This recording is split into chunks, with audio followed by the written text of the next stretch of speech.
फिर से एक बार स्वागत है स्मिता क्लासेस में।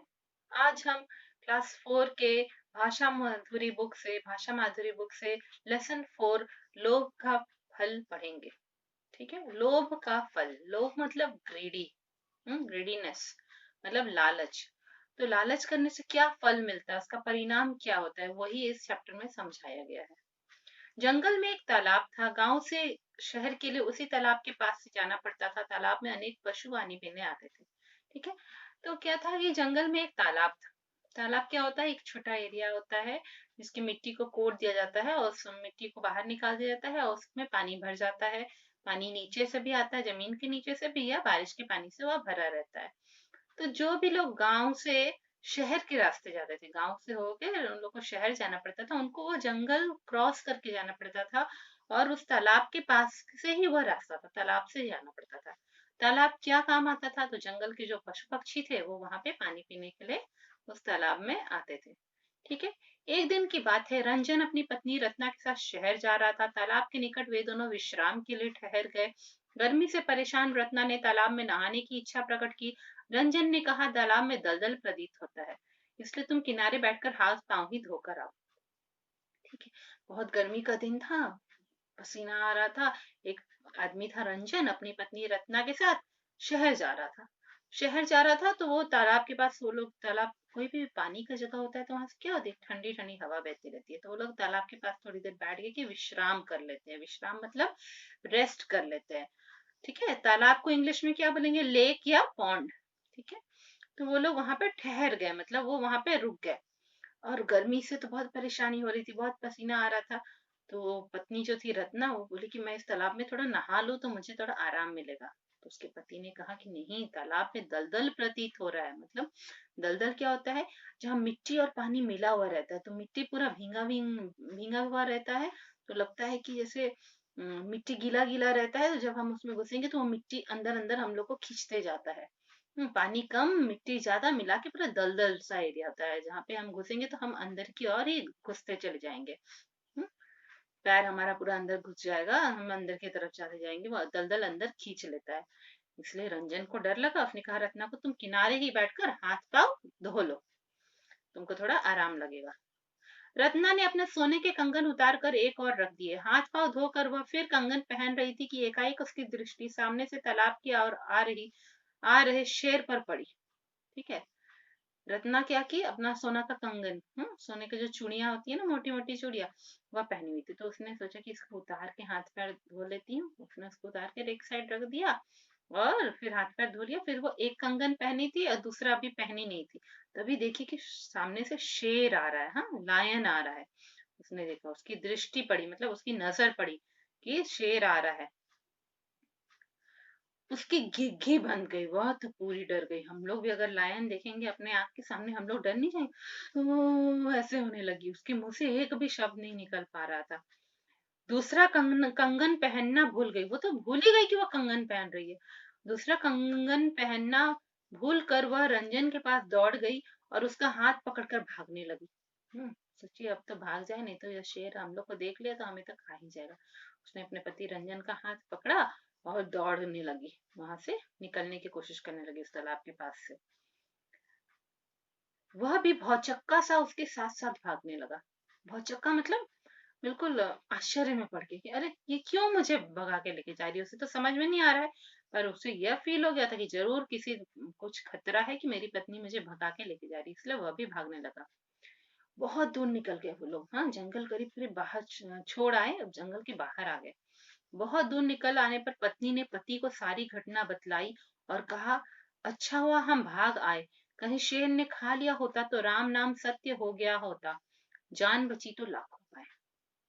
पत्नी ने कहा कि अच्छा हुआ हम जंगल से बाहर निकल आए, अगर शेर हम लोग को खा लिया होता तो राम नाम सत्य हो गया होता, मतलब हमारी मृत्यु हो गई होती। जब लोग मरते हैं और उनके डेड बॉडी को उठा के ले जाने लगते हैं तो क्या बोलते हैं, राम नाम सत्य है, ऐसे बोलते हैं ना। तो वो उसी तरीके से रंजना ने बताया कि हमारा राम नाम सत्य हो गया होता, मतलब हमारी मृत्यु हो गई होती, जान बची तो लाखों पाए। देखो, इंसान की जान सबसे कीमती चीज है। अगर जान बची तो हम वो लाखों रुपए कमाने के बराबर है। अगर हमारी जान बच गई तो हम लाखों रुपए बाद में भी कमा सकते हैं, इसलिए जान बची तो लाखों पाए। अब रंजन की दृष्टि पत्नी की कलाइयों पर पड़ी। उसने देखा एक कंगन गायब है।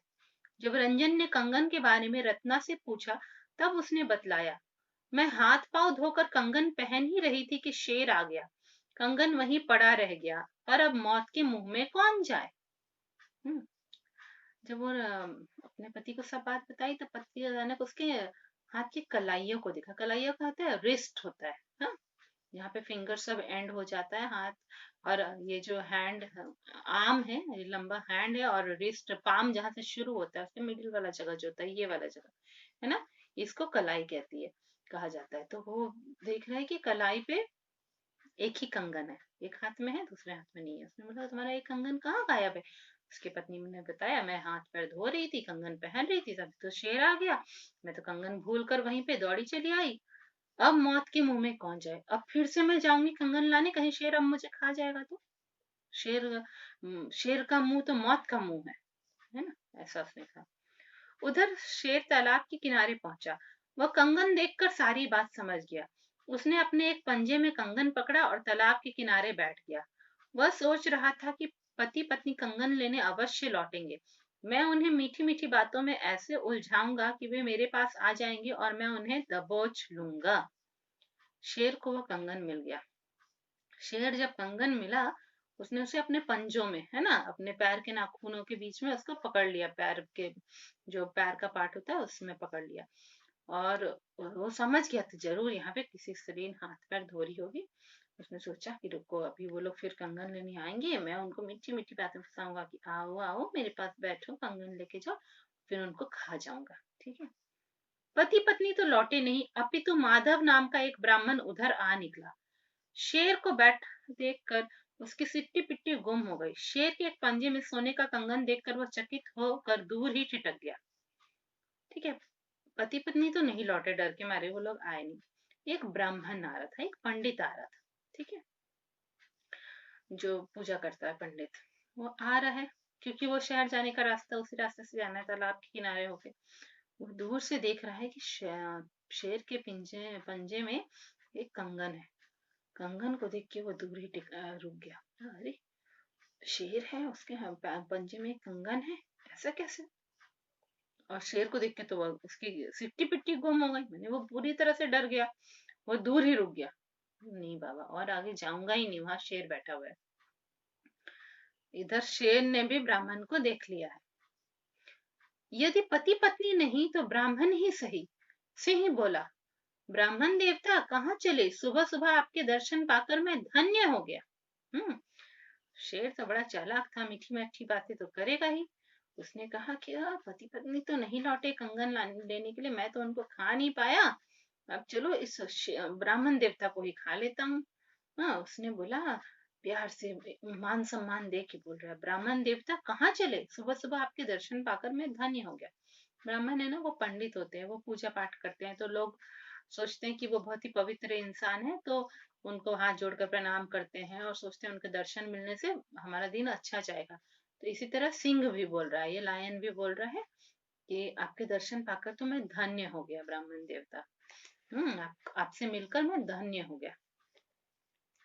माधव ने बतलाया, मैं अपने यजमान पंकज के घर जा रहा हूँ, वहां पेट भर भोजन और मोटी दक्षिणा मिलने वाली है।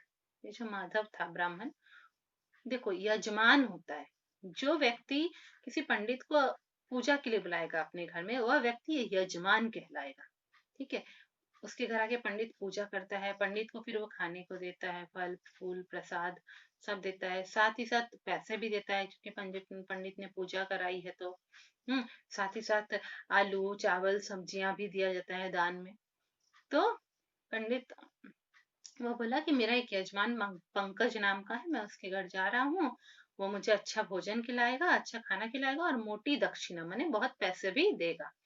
हम्म, सिंह बोला, मैंने जीवन भर हत्याएं ही की हैं, अब बूढ़ा हो गया हूँ, यदि इस समय पश्चाताप नहीं किया तो मुझे नरक में भी जगह नहीं मिलेगी। सोचता हूँ कुछ दान पुण्य कर लूं। मेरे पास सोने का एक कंगन है, यह मैं किसी सुपात्र को दान करना चाहता हूँ। सिंह पूरी बातें बना के बोल रहा है, हाँ, बोल रहा है कि देखो सिंह का क्या काम है, वो तो हंटिंग करता है ना, जानवरों को लोगों को मारकर खाता ही है। तो वो कैसे बातें बना रहा है, ब्राह्मण को बोल रहा है कि मैंने जीवन भर हत्याएं ही की है, अपना खाना जुगाड़ करने के लिए वो जीवन भर मारता ही रहा है। अब बूढ़ा हो गया हूँ, बोला कि अब तो बूढ़ा हो गया हूँ, मरने वाला हूँ, अब पश्चाताप करना चाहता हूँ। हम्म पश्चाताप करने का मतलब क्या है कि मैंने जो गलत गलत काम किया उसके लिए मैं भगवान से माफी मांगना चाहता हूँ। भगवान, मैं कुछ सजा भोगना चाहता हूँ, या मैं कुछ धर्म का काम करना चाहता हूँ, इसको कहते हैं पश्चाताप का काम सब। तो वो सिंह बोल रहा है कि अगर मैं पश्चाताप नहीं किया तो मुझे नर्क में भी जगह नहीं मिलेगी। देखो हमारे हिंदू धर्म के मान्यता के अनुसार क्या होता है कि मनुष्य जब मर जाता है तो वह स्वर्ग या नर्क में जाता है। स्वर्ग या नर्क क्या होता है, अगर हमने अच्छे अच्छे कर्म किए हैं तो हमें अच्छी जगह में मरने के बाद अच्छी जगह रहने को मिलेगा, देवताओं के बीच में रहने को मिलेगा, आराम से हम रह पाएंगे, हमारी आत्मा वहां आराम से रह पाएगी। और अगर हमने गलत गलत काम किया है तो हमें पूरा नर्क में जगह मिलेगा, मतलब जहाँ राक्षस रहते हैं, कीड़े जानवर सब रहते हैं, काला अंधेरा रहता है, गंदे गंदे पानी बहती रहती है। वहीं पे हमको जगह मिलेगा। तो सिंह बोल रहा है कि अगर मैंने अभी पश्चाताप नहीं किया, मैंने जो गलत काम किया उसकी सजा मैंने नहीं भोगा, तो मुझे तो नर्क में भी नहीं जगह मिलेगा। हम्म इसीलिए कुछ दान पुण्य कर लो। क्या होता है ना कि दान बहुत बड़ा धर्म कहते हैं, कि अगर हम दान करते हैं, जो जरूरतमंद लोग हैं उनको हम कुछ देते हैं, खाना पैसे कपड़े कुछ भी दान करते हैं, तो उससे क्या होता है कि हमारा धर्म बढ़ता जाता है, हमें भगवान का आशीर्वाद मिलता जाता है, और भगवान हो सकता है हमें स्वर्ग में जगह दें मरने के बाद। तो सिंह कहता है कि मैं थोड़ा दान पुण्य कर लूं, कि दान करके ही मैं कुछ पुण्य कमा लूं, मैं कुछ अच्छे कर्म कमा लूं। हम्म तो वो बोला मेरे पास एक सोने का कंगन है, सोचता हूँ किसी सुपात्र को दान कर दूं, मतलब सुपात्र माने किसी किसी अच्छे इंसान को जो उसके लायक है, मैं उसे दान कर दूं। माधव का मन लोभ से भर गया, उसने सोचा यह कंगन क्यों ना मैं ही ले लूं। तो माधव को तो पूरा लालच आ गया, वो सोचा कंगन तो हम ही ले लेते तो अच्छा होता। वह सिंह से बोला सुपात्र तो मैं ही हूँ, नित्य गायत्री पाठ करने वाले मुझ ब्राह्मण से अधिक सुपात्र कौन होगा, यदि चाहो तो कंगन मुझे दान कर दो। माधव क्या बोला, सुपात्र माने सबसे अच्छा व्यक्ति तो मैं ही हूँ जिसको तुम दान कर सकते हो। मैं रोज नित्य माने प्रतिदिन, हर रोज मैं गायत्री पाठ करता हूँ। गायत्री मंत्र होता है ना, ओम भूर्भुवः स्वः तत्सवितुर्वरेण्यं भर्गो देवस्य धीमहि धियो यो न प्रचोदयात्। ये गायत्री मंत्र होता है। तो ये गायत्री मंत्र वो बोलता है कि मैं प्रतिदिन इसको पढ़ता हूँ, गायत्री मंत्र बोलता हूँ, और तो मैं तो बहुत भगवान का नाम लेता हूँ, भगवान को याद करता हूँ, तो ये कंगन मुझे ही दान कर दो। सिंह ने उत्तर दिया, यदि आप इसे स्वीकार कर ले तो मेरे अहोभाग्य, मैं तो धन्य हो जाऊंगा। मैं अपना पेट भरने के लिए जीव हत्या हत्या करता रहा हूँ, पाप तो पाप ही है, प्रायश्चित तो करना ही चाहिए। शास्त्रों में कहा गया है कि कलयुग में दान देकर पापों का निवारण किया जा सकता है। सिंह फिर बातें बना रहा है। क्या कह रहा है कि आप इस कंगन को अगर ले लेंगे मेरे तरफ से तो मेरा अहोभाग्य माने मेरा बहुत ही अच्छी किस्मत होगी मेरी। हम्म मैं तो हमेशा अपने पेट भरने के लिए क्या किया हूँ, जीव हत्याएं किया हूँ, मतलब दूसरे प्राणियों को मैंने मारा है अपने पेट भरने के लिए। तो वो भी तो एक पाप ही है ना, दूसरे प्राणियों को मारना। प्रायश्चित तो करना ही चाहिए, मतलब मुझे मैंने जो पाप किया है उसका सजा तो मुझे भोगना ही चाहिए। शास्त्रों में कहा गया है, मतलब हमारे जो वेद उपनिषद है उनमें जीवन जीने का ढंग बताया गया है। तो उन्हीं को शास्त्र कहते हैं। तो वो कह रहा है कि शास्त्रों में कहा गया है कि कलयुग में दान देकर पापों का निवारण किया जा सकता है। देखो बहुत लंबे लंबे समय को एक एक युग कहते हैं, ठीक है। तो सतयुग था, फिर त्रेता युग आया जब श्री राम का युग था, फिर क्या हुआ, द्वापर युग आया, द्वापर जब श्री कृष्ण और महाभारत का समय था। उसके बाद अभी क्या है, कलयुग आया है, ठीक है। तो वो वो शेर कह रहा है कि वेद उपनिषद में लिखा हुआ है कि मैंने सुना है कि वेद उपनिषद में लिखा है कि ये जो कलयुग का समय अभी चल रहा है, उस समय दान अगर हम लोगों को देंगे तो हमारे पापों का निवारण किया जा सकता है, माने हमारे पाप जितने हमने किए हैं वो कम किए जा सकते हैं, पाप का फल बुरा फल मुझे नहीं मिलेगा। शेर की चिकनी चुपड़ी बातों में माधव आ गया। शेर से कंगन दान में लेने का यह अवसर वह किसी भी तरह खोना नहीं चाहता था। उसने कहा, हे वनराज, आप नरभक्षी हैं, इसलिए दान लेने हेतु मैं आपके निकट आने का साहस नहीं जुटा पा रहा हूँ। शेर की चिकनी चुपड़ी बातें, माने शेर बहुत ही अच्छे से अच्छी अच्छी बातें कर रहा था, प्यार से बातें कर रहा था। ये सुन के माधव भी सोचा, वो ये शेर अच्छा ही है, अच्छा ही शेर है, तो अच्छा काम करना चाहता है, ये मुझे खाएगा नहीं। बोला ठीक है, आप तो, हम तो कंगन आपसे ले सकते हैं, पर आप नरभक्षी है, मैंने आप मनुष्य को भी खा जाते हैं, तो मुझे हिम्मत नहीं हो रही है आपके पास आने के लिए, कंगन लेने के लिए। शेर ने विनम्रता पूर्वक कहा, राम राम पंडित जी, अब मैं कोई पाप नहीं करना चाहता। यह मेरी पाप करने की आयु है या दान पुण्य करने की? आप पहले स्नान कर लीजिए, फिर निश्चिंत होकर मेरे पास आइए और संकल्प पढ़कर मेरा यह दान स्वीकार कर लीजिए, मैं कृतार्थ हो जाऊंगा। शेर ने विनम्रता पूर्वक, शेर बहुत पोलाइटली धीरे से मधुर भाषा में बोल रहा है, राम राम पंडित जी, ओहो, भगवान का नाम ले रहा है कि पंडित जी, अब मैं, हम और कोई पाप नहीं करना चाहते, अब हम बूढ़े हो गए, मेरे मरने का समय आ गया है। अब क्या पाप अभी भी करेंगे कि हम दान पुण्य करके कुछ अच्छा फल कमाएंगे कि हम स्वर्ग में जाए? ठीक है, तो आप एक काम करिए, आप इस तालाब में नहा लीजिए, उसके बाद मेरे पास आके संकल्प पढ़िए, मतलब मंत्र जो पढ़ते हैं, वो मंत्र मंत्र पढ़ के आप मेरे से यह दान ले जाइए। माधव लोभ के जाल में फंस चुका था। वह कपड़े उतार कर स्नान के लिए तालाब में घुस गया। ठीक है, माधव को क्या हुआ, वह लोभ के जाल में, मतलब उसे लालच आ गया था। ठीक है, वो लालच के कारण वो पूरे जाल में फंस चुका था। मैंने शेर क्या कर रहा था, ट्रैप कर रहा था उसको, इतनी अच्छी अच्छी बातों में उसे फंसा रहा था, और माधव वो फंस गया। क्यों फंस गया? अपने लालच के कारण फंस गया, इसलिए वो नहाने के लिए क्या हुआ, तालाब में घुस गया। ठीक है, तालाब दलदल से भरा था।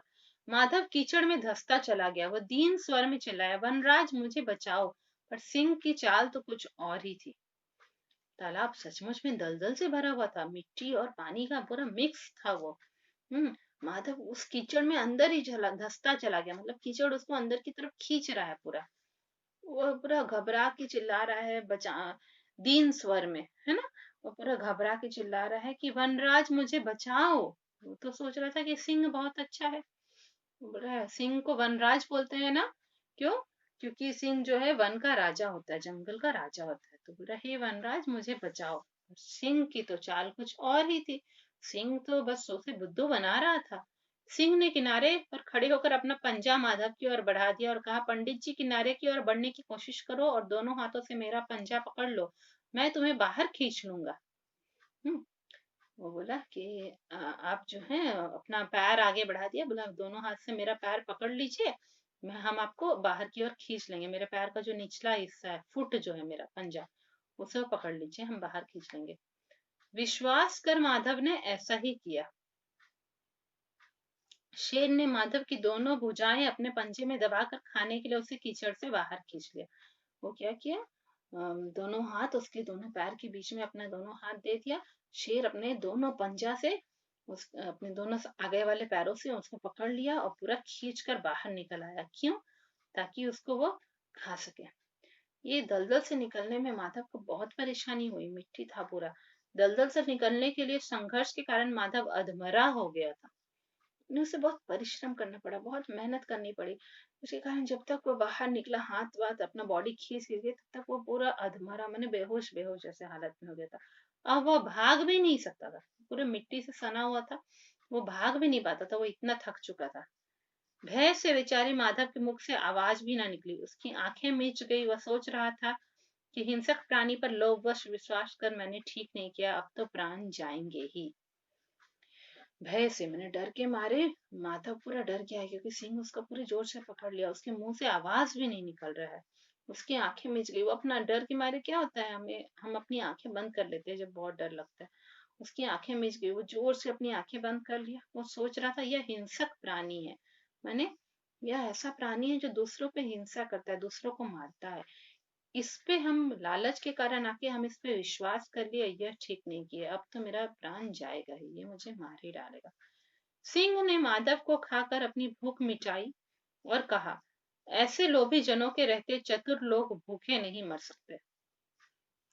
लायन क्या किया, माधव को खा लिया, उसकी भूख मिट गई। फिर क्या बोल रहा है, ऐसे लोभी जनों के रहते, माने ऐसे लालची लोगों के रहते चतुर लोग भूखे नहीं मर सकते।